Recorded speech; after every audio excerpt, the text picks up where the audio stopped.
Smoke fills the air. Sirens scream from every direction. People run without looking back.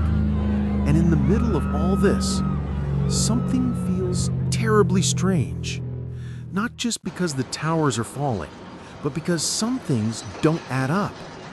The first impact happens at 8:46 a.m., a moment that changed the world. Yet even today, millions believe the official report left out key details. Was it only failure, or were there signs, warnings, and actions that someone ignored? Why were some warnings dismissed? Why were some decisions taken so slowly? Why do some facts feel incomplete?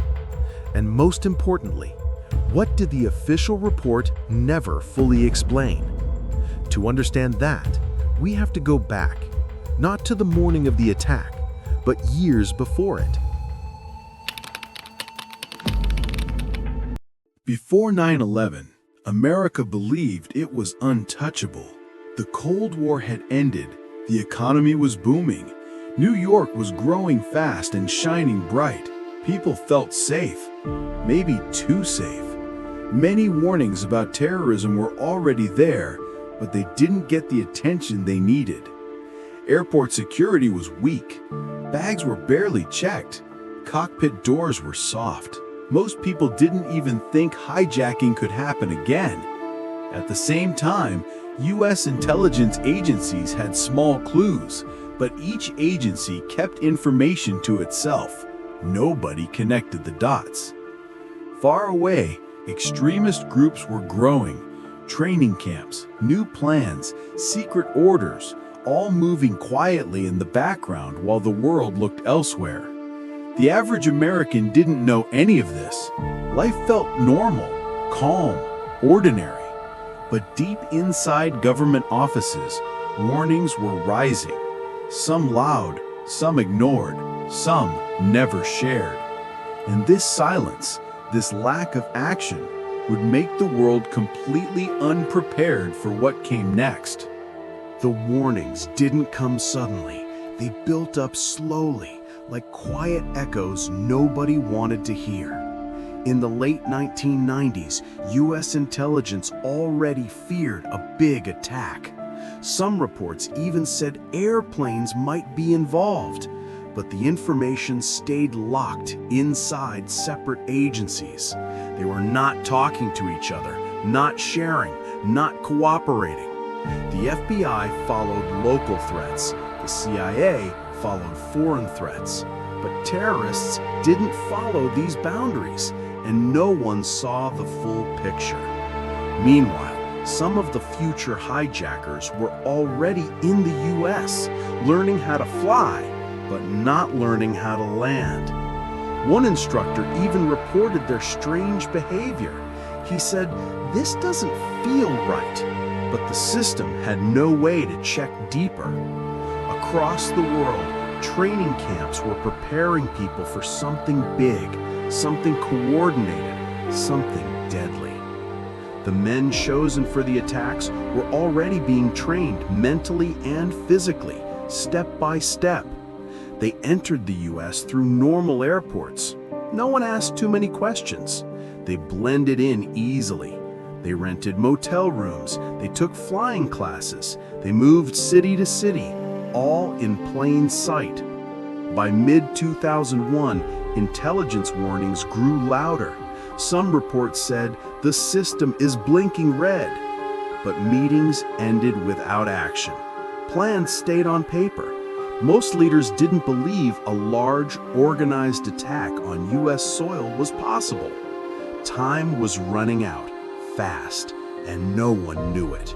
The towers stood tall, bright, quiet. They looked invincible, but the people inside had no idea how close danger was.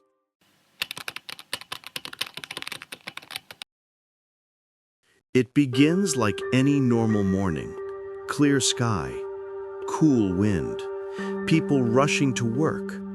Inside the towers, thousands of workers start their day. Meetings, emails, coffee. Life feels slow and simple.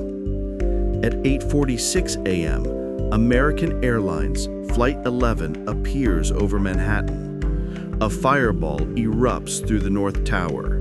Shockwaves hit the ground. People freeze. The world stops. No one understands what just happened. An accident? A mistake? A disaster? News cameras immediately turn to the scene. Smoke covers the sky. Reporters scramble for answers.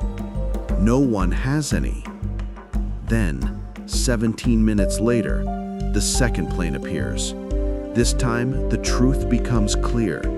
This is no accident. America realizes it is under attack. Minutes later, the Pentagon is hit. Another plane, another explosion. A fourth plane, Flight 93, crashes in a field after passengers fight back. The South Tower falls first. A huge cloud of dust sweeps through the streets. Then the North Tower collapses. The symbol of American strength is gone. What follows is fear, chaos, and silence. The towers are gone. Manhattan looks like a war zone. Dust covers everything. Streets, cars, even the air people breathe. Firefighters dig for survivors. Some are crying, some are silent. Many already know the truth. Thousands will not come home. Families put missing posters everywhere, on walls, on street corners, on bus stops. They hold on to hope even when hope feels impossible. Hospitals are full, but most beds stay empty because so few survive the collapses. New York cries together. The whole country feels broken.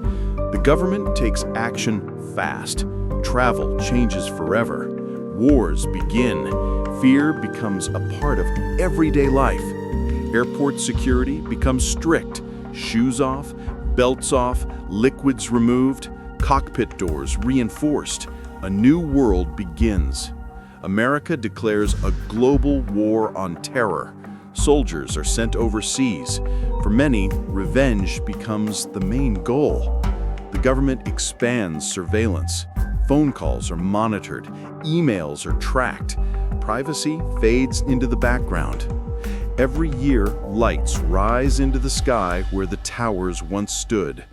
But the questions, they never fully disappeared.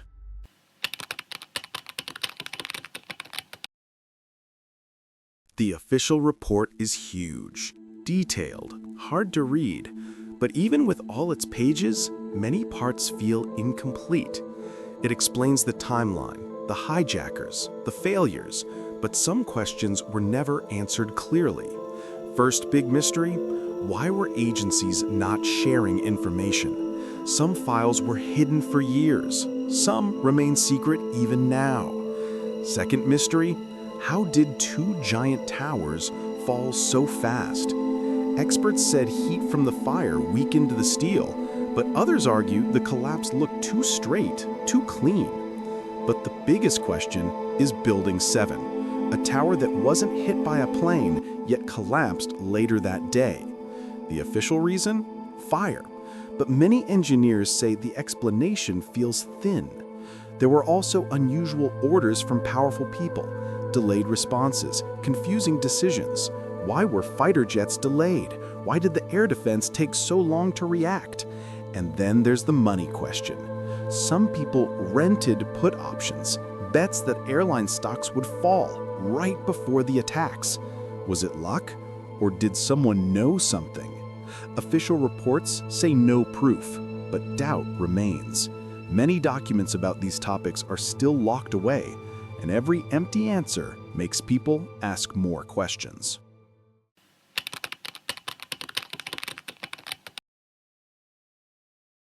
Two decades later, the dust is cleared, but the questions have not. Thousands of families still hurt, the world still feels the impact, and many people still wonder what truly happened behind closed doors. Some answers are locked away in files the public can't see. Some answers are incomplete, some are lost, some may never be discovered. But one thing is clear, the world before 9/11 no longer exists. Everything changed: security, privacy, politics, trust. Yet the search for truth continues, not to blame, but to understand. Because when a story this big has missing pieces, people start looking for them. Whether the unanswered questions are mistakes, secrets, or something deeper, the world still waits for clarity.